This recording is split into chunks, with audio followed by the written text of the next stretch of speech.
시편 1절로 18절까지. 여호와여, 어찌하여 멀리 서시며 어찌하여 환난 때에 숨으시나이까? 악한 자가 교만하여 가련한 자를 심히 군박하오니 저희로 자기의 베푼 꾀에 빠지게 하소서. 악인은 그 마음의 소욕을 자랑하며 탐리하는 자는 여호와를 배반하여 멸시하나이다. 악인은 그 교만한 얼굴로 말하기를 여호와께서 이를 감찰치 아니하신다 하며 그 모든 사상에 하나님이 없다 하나이다. 저의 길은 언제든지 견고하고 주의 심판은 높아서 저의 알력이 미치지 못하오며 저는 그 모든 대적을 멸시하며 그 마음에 이르기를 나는 요동치 아니하며 대대로 환난을 당치 아니하리라 하나이다. 그 입에는 저주와 괴휼과 포악이 충만하며 혀 밑에는 잔해와 죄악이 있나이다. 저가 향촌 유백한 곳에 앉으며 그 은밀한 곳에서 무지한 자들을 죽이며 그 눈은 외로운 자를 엿보나이다. 사자가 그 구렬에 엎드림같이 저가 은밀한 곳에 엎드려 가련한 자를 잡으려고 기다리며 자기 그물을 끌어 가련한 자를 잡나이다. 저가 굽으려 엎드리니 그 강포로 인하여 외로운 자가 넘어지나이다. 저의 마음에 이르기를 하나님이 잊으셨고 그 얼굴을 가리우셨으니 영원히 보지 아니하시리라 하나이다. 여호와여, 일어나옵소서. 하나님이여, 손을 드옵소서. 가난한 자를 잊지 마옵소서. 어찌하여 악인이 하나님을 멸시하여 그 마음에 이르기를 주는 감찰치 아니하리라 하나이까? 주께서는 보셨나이다. 잔해와 원한을 감찰하시고 주의 손으로 갚으시려 하시오니 외로운 자가 주를 의지하나이다. 주는 벌써부터 고아를 도우시는 자니이다. 악인의 팔을 꺾으소서. 악한 자의 악을 없기까지 찾으소서. 여호와께서는 영원 무궁토록 왕이시니 열왕이 주의 땅에서 멸망하였나이다. 여호와여, 주는 겸손한 자의 소원을 들으셨으니 저희 마음을 예비하시며 귀를 기울여 들으시고 고아와 압박당하는 자를 위하여 심판하사 세상에 속한 자로 다시는 위협지 못하게 하시리이다.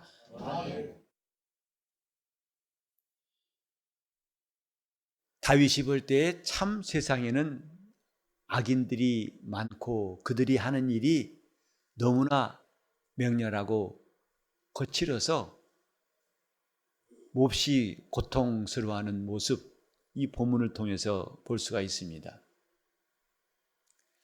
그래서 그는 1절부터 탄식을 하죠. 어찌하여 멀리 서시며 어찌하여 환난 때에 숨으시나이까? 우리가 하나님 앞에 서 있을 때 이 다윗의 마음을 적지 않게 공감할 수가 있습니다.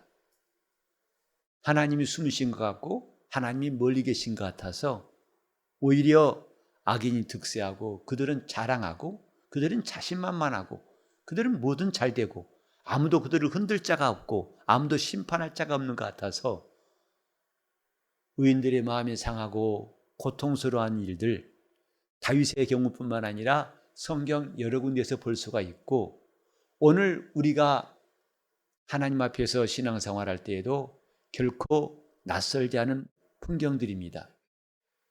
특별히 우리가 주님 말씀대로 살다가 주님 뜻대로 살려고 애를 쓰는 중에 이런 일은 더 많아지는 거죠. 이미 바울도 말하기를 무릇 그리스도 안에서 경건하게 살려는 자는 핍박을 받을 것이다 라고 말했습니다. 하나님 앞에서 우리가 참되게 살고 제대로 사는 것이 그리 쉽지 않다 이 말이죠. 세상은 그렇게 하는 것을 결코 반가워하지 않습니다. 그래서 의인들의 상한 심령, 그리고 주님도 말씀하시기를 애통하는 자는 복이 있다 하셨는데 왜 애통할까요? 모든 일이 다 순리대로 되고 억울한 일이 없고 힘든 일이 없다면 애통할 리가 없겠죠.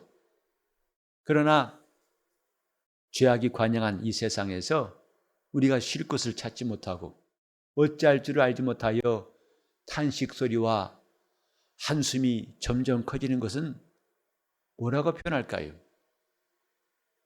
차라리 예수를 안 믿었더라면 이런 고민은 하지 않았을 터인데 예수 안에 있다 보니까 내가 전에 하고 싶었던 일도 할 수가 없고 하고 싶지 않은 일들은 주님 명령이니까 어쩔 수 없이 해야 된다는 무거운 부담감 때문에 힘들어 보신 적이 없으셨나요? 다윗의 이 시를 읽으면서 우리가 참 공감하는 것이 적지 않습니다. 그리고 우리는 똑같이 말할 수 있어요. 하나님, 어찌하여 숨으시나이까? 어찌하여 멀리 계십니까? 하나님께서 이런 악인들의 행사를 당장 꾸짖으시고 심판하시고 평정하시고 그러면 우리 마음이 위로를 얻고 편안할 터인데 오히려 하나님 뜻대로 행치하는 사람들이 잘 되는 것 이해가 안 될 때가 많죠. 나중에도 보겠습니다만 시편 73편에도 한마터면 내가 넘어질 뻔했다고 그랬습니다. 왜냐하면 의인들은 날마다 고난당하고 악인들은 너무 잘 돼가지고 도대체 이것을 어떻게 설명해야 할 것인가 매우 근심하고 근심했던 차에 그가 성소에 들어갈 때 하나님의 성전에 들어갈 때 비로소 깨달았는데 하나님이 그들을 미끄럼틀에 두신 것을 알았다. 우리는 하나님이 내게서 멀리 계신가 가까이 계신가 적어도 신앙생활한 사람들은 이런 경험들 이런 감각들을 점점 더 많이 가지게 됩니다. 나와 함께 계신 주님이라고 말하지만은 우린 주님께서 나와 지금 가까이 계신지 멀리 계신지 그리고 멀리 계신 것은 어떤 걸 말하고 가까이 계신 것은 뭘 말할까? 그냥 막연히 느낌상으로가 아니라 성경은 그걸 자세히 말씀하고 있습니다. 또 왜 멀어졌는지 왜 가까워질 수 있는지를 어떻게 하면 할 수 있는지를 말씀하고 있죠. 어찌하여 하나님 멀리서 계십니까? 어찌하여 숨으셨습니까? 안 보입니다. 저 2차 대전 때 히틀러의 나치 소행으로 600만 명의 유대인들이 학살을 당했습니다. 그때 그들은 하나님이 유일하시다고 믿고 살아계신 분이라고 믿었는데 그들이 절규하고 탄식했던 것, 하나님이 어디 계신가 하는 문제. 꼭 그때로 안 가더라도 이 시대에도 정말 하나님께서 어디 계신가 싶을 만큼 답답할 때가 그런 상황들이 우리 주위에 있지요. 과연 그런가? 우린 여기서 하나님 말씀에 조금 더 귀를 기울일 필요가 있습니다. 여러분은 삶 가운데서 하나님이 가까이 계신다고 느끼는 것과 그분이 멀리 계시다고 느끼는 것 어느 것이 더 많은가요? 예배할 때에도 하나님께 봉사할 때에도 또 여러분 삶 가운데에서 하나님이 나와 가까이 계신다고 느끼는 그 퍼센티지와 참 멀리 계시고 아예 안 보인다라고 느낄 때와 빈도수가 어떤 게 많던가요? 우리는 하나님이 어디 계신가에 대해서는 답을 얻은 사람이 되어야 합니다. 이미 예수께서 내가 너희 안에 너희가 내 안에 그리고 세상 끝날까지 너희와 항상 함께 있으리라. 이 약속이 우리에게 주어졌지만은 우리는 너무나 많은 순간 동안 고아와 같고 또 고독하고 절망이고 낙심이 되고 염려하고 근심하고 걱정하고 고통스러울 때가 참 많지요. 그때마다 하나님이 안 보인다. 하나님이 나를 떠나셨다고 생각합니다. 하지만 이 본문에 보면은 정작 하나님이 멀리 계신 사람들이 바로 악인들이에요. 지금 다윗 생각에는 하나님이 자기에게서 멀리 계시다고 말했지만은 하나님이 자기 앞에서 숨으셨다고 말하지만은 이 본문에 보면 이런 사람이 하나님이 숨으시고 하나님이 멀리하신 사람이라고 나와 있는데 바로 악인들이에요. 그들의 모습이 하나하나 다 나와 있죠. 자기 베푼 교회에, 그리고 가련한 자를 핍박하고 하나님을 배반하고 멸시하고 사상에 그 모든 생각에 하나님이 아예 없다는 사람들, 그들이야말로 하나님과 가장 멀리 있는 사람들입니다. 실제로는. 그리고 애통하며 통곡하고 고달퍼 기도하고 목마른 사슴같이 갈급한 그 심령이야말로 주님께서 가까이 계신 사람들이죠. 이런 생각이 우리 속에서 혼란을 일으킨다 이 말이죠. 하나님 어디 계십니까? 저렇게 악인이 횡행하는 일을 보고 하나님은 어디 계시고, 즉 나와도 함께 계신 것 같지 않고, 물론 저 악인들을 하나님 함께 하신다고 생각하지는 않겠죠.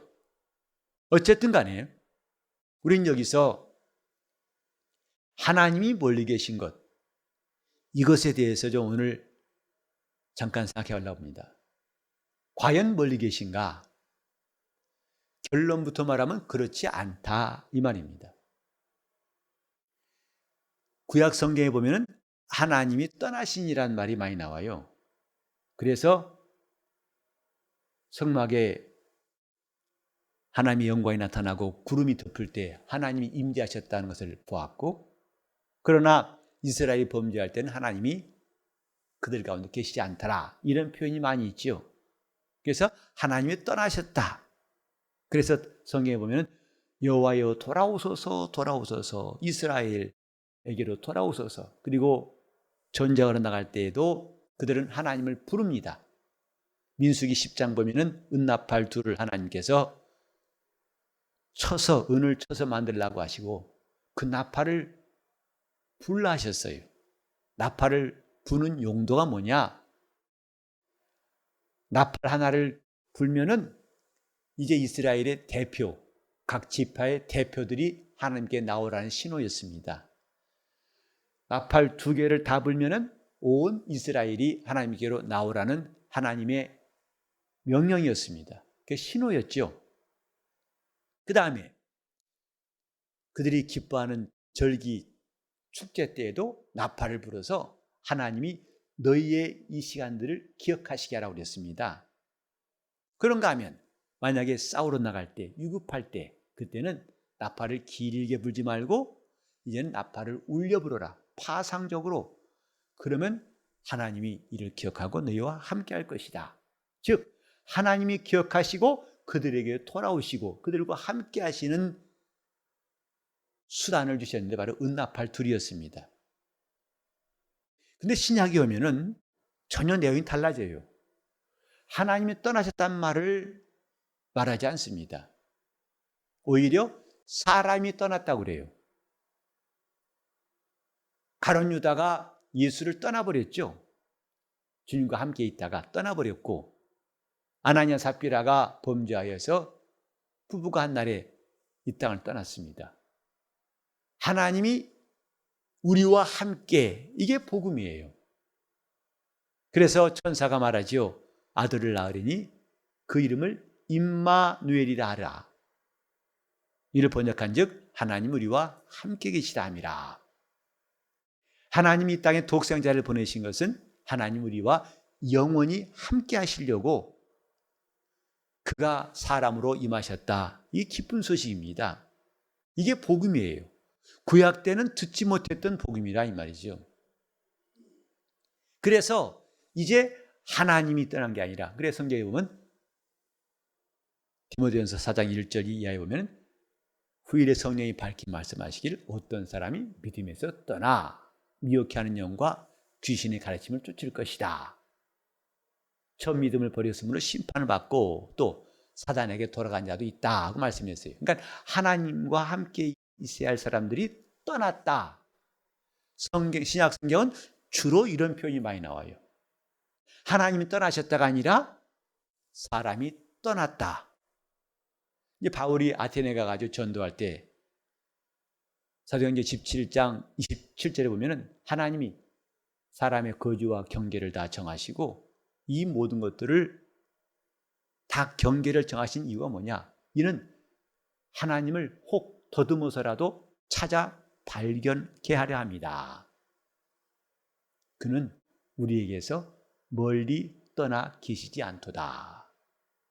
이게 바울의 설교였어요. 요컨대 우리는 지금 하나님이 약속과 현실이 뭐냐면 그분은 우리에게서 멀리 떠나 계시지 않다 이거예요. 이걸 보증한 것이 하나님의 복음입니다. 적어도 복음을 받은 사람이라면 저 이스라엘 사람들 같이 하나님이 떠나셨다는 말은 그리 합당하지 않습니다. 우리가 떠난 것이다 이 말이죠. 그 교회로 우리를 모으셨어요. 그의 피로 구원받은 성도들을 다 교회로 모으셔서 그분의 지체를 삼으셨죠. 그래서 교회는 하나님 나라, 하나님이 통치하시고 그분이 일하시는 그분의 나라예요. 그래서 교회는 마귀와 음부원세를 이길 권세가 있습니다. 하지만 오늘 많은 사람들이 그런 말씀이 자기와 동떨어지고 멀리 생각합니다. 왜? 너무나 마귀의 권세 앞에서 무력해지고 그 농락을 당하는 자신을 보면서 하나님 말씀이 과연 그런가라고 혼란스러워되죠. 그건 딴 게 아닙니다. 그들이 교회를 떠난 거예요. 주님 안에 있어야 할 자들이 주님을 떠나버린 결과가 주님 말씀하신 대로 나는 포도나무여 너희는 가지니 가지가 나무를 떠나면 절로 말라지느니라. 우리가 정말 기억해야 할 것은 이제 우리는 다윗처럼 하나님 너무 멀리 계십니다 이런 말할 필요도 없고 해서는 안 된다는 겁니다. 그렇지 않게 하시려고 하나님이 예수를 보내셔서 그 피로 우리와 가까워지게 하셨다고 성경에 말합니다. 오늘 저와 여러분이 그리스도의 피를 자랑할 중요한 이유가 바로 여기 있습니다. 우린 전에 멀리 있던 사람이었는데 그리스도의 피로 가까워진 사실, 내가 노력해서 가까워진 것이 아니고 내가 의로 가까워진 것이 아니고 그리스도의 피로 내가 하나님과 가까워진 사실이 이미 우리 안에 있습니다. 이제 중요한 것은 이것을 인정하는 거예요. 내가 그리스도의 피로 말미암아 하나님과 가까워진 사람, 하나님 결코 내게서 멀리 계시지 않도다. 그분 내게 가까이 계신다는 것을 이제 인정하는 것만 남았습니다. 신앙은 인정하는 겁니다. 아무리 그분께서 놀라운 은혜를 베푸셨을지라도 하나님이 독생자를 주사 온 인류의 죄를 다 담당하시고 그들을 구원의 반열로 부르실지라도 이것은 각각의 믿음에 달려있다는 것이 성경의 가르침입니다. 믿지 아니하면 그들에게 유익이 없다 했고 믿는 자들은 하나님이 그 은혜를 베푸신다고 말씀했습니다. 이것이 우리가 갖고 있는 복음이에요. 나는 지금 주님과 결코 멀리 떨어질 수 없는 사람, 그 은혜 안에 들어온 사람. 그래서 어찌하여 멀리 서십니까? 어찌하여 숨으셨나이까? 라고 우리는 탄식할 필요가 없어요. 오히려 내가 그분께로 멀어진 사실을 깨닫고 돌아오면 된다 이 말이에요. 그게 회개입니다. 우리는 회개가 부담스러운 게 아니라 살기 위해서 제대로 돌아오는 게 회개고 제대로 그분과 관계를 가지려고 하는 것이 기도고 제대로 살라는 것이 순종이고 제대로 대우받는 것이 성도들의 권세와 영광이죠. 어찌하여 멀리 서십니까? 이제 우리는 내가 그분과 멀어진 사실을 깨닫고 돌아가는 게 남아 있습니다. 그분과 간격을 좁히는 것은 이제 주님께서 하신 일을 다 이루셨고 우리가 할 일이 남아 있습니다. 돌아가면 됩니다. 여러분 유명한 탕자의 비유 아시죠? 아버지는 숨지 않았습니다.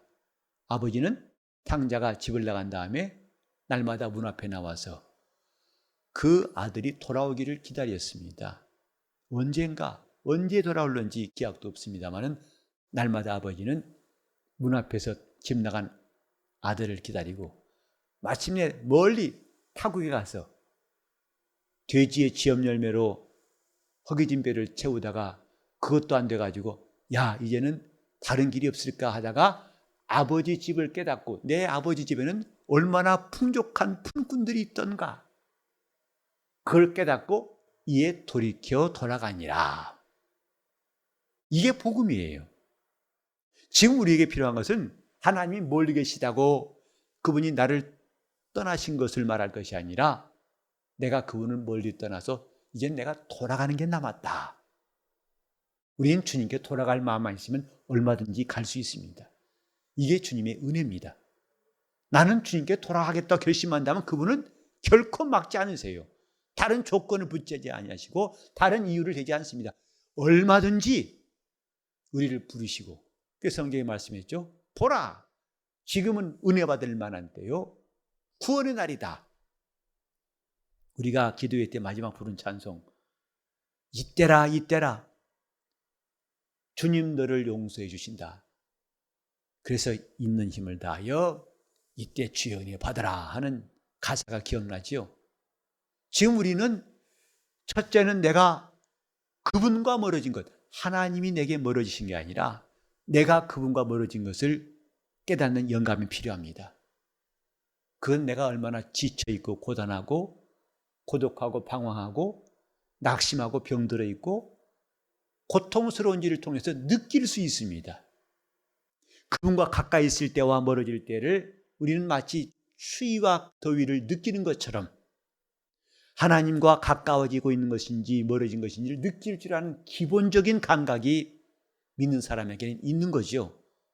그래서 내가 그분과 멀어진 걸 알았다면 그가 나를 멀리하신 것이 아니라 내가 그분과 멀어진 걸 알았다면 이제 우리는 즉시 돌아가면 됩니다. 즉각 우리가 방향을 틀어서 그분을 찾고 그분을 부르면 됩니다. 그래서 우리가 예수 이름 부르는 것은 참으로 다양스러운 일이에요. 그 이름을 부를수록 하나님 우리에게 귀를 기울이시고 우리를 도우신다는 건 너무나 우리에게는 복된 소식입니다. 예수, 그 이름 예수, 우리가 아무리 부족할지라도 아무리 어리석을지라도 그 이름을 부르면 부를수록 그분은 우리에게 다른 조건을 다 치우시고 오직 그분이 돌아오겠다는 자에 대해서 그분은 조금도 까다로운 조건을 제시하지 않고 영접하시는 하나님의 사랑, 이것이 우리 앞에 있습니다. 내가 왜 오늘 이 자리에 와 있을까? 주님께 우리는 돌아오는 이 귀한 시간이라고 생각하셔야 됩니다. 기도하는 시간들, 또 예배하는 시간들, 회개하는 시간들, 감사하는 시간들, 봉사하는 시간들, 다 그것이 주님께로 돌아오는, 그분이 우리에게 어떤 장애물도 그 앞에 두지 아니하시고 누구든지 얼마든지 돌아오라 하시는 이때에 우린 전심으로 그분께 돌아갈 필요가 있습니다. 하나님은 나의 왕이시고 그분은 나를 구박하시고 따지시고 또 무섭게 대하시는 분이 아니라 집 나간 당자를 기다리는 아버지의 마음으로 오늘도 우리가 그분과 멀리 있음을 안타깝게 여기시고 우리가 돌아오기를 구하시는 겁니다. 나는 주님 돌아갑니다. 나는 주님께로 돌아갑니다. 이제 내가 주님께 돌아가지 못할 이유가 단 하나도 없고 내가 오직 주님께 돌아갈 결심만 하고 주님을 찾기만 하고 주님께 향하기만 한다면 그분은 얼마든지 오케이 다시 시작하자, 다시 우리를 붙드시고 우리를 굳게 세워주실 것입니다. 하나님의 놀라운 역사, 그분이 멀리 계신 것이 아니라 내가 그분을 멀리 떠났다고 생각한다면 이제 우리는 정말 주님 앞에서 다시금 일어나서 돌아갈 결단과 결심과 또 담대한 마음이 있기를 바랍니다. 우리는 돌아가야 할 사람들입니다. 그러면 얼마든지 그분의 품에서 우리가 하나님의 사랑을 받을 수가 있고 새 힘을 얻을 수가 있고 우리는 그분의 것으로 살 놀라운 자격과 권리가 있는 사람들입니다. 정말 다윗이 맛보지 못했던 이 복을 악인들이 횡행하고 하나님이 멀리 떠난 것 같고 하나님이 다 숨어버린 것 같은 그런 영적인 그 한계, 절벽, 그것이 죄인된 인간의 모습이었다면 그 죄를 다 우리를 대신해서 그분이 속죄하시고 이제 얼마든지 돌아오라 하신 주님의 음성이 늘 우리 앞에 들리기를 바랍니다. 아버지를 멀리 떠난 내 영혼이 전심으로 주 앞에 돌아오는 이 시간, 기도가 터지게 하시고 주님과 가까워지고 이 회개와 함께 놀라운 충만함이 우리에게 있을 수 있도록 내 일생 동안 날마다 주를 가까이 하고 주님과 밀착할 수 있는 내 영혼 될 수 있도록 통성으로 기도하시겠습니다. 하나님 아버지, 우리가 주님 말씀을 듣고 주님의 음성을 들어 순종하게 싸우니 주님을 멀리 떠났던 시간들을 다 돌이켜서 주님께로 나아옵니다. 우리 낙심과 절망과 모든 어려운 일들을 다 뒤로하게 도와주시옵소서.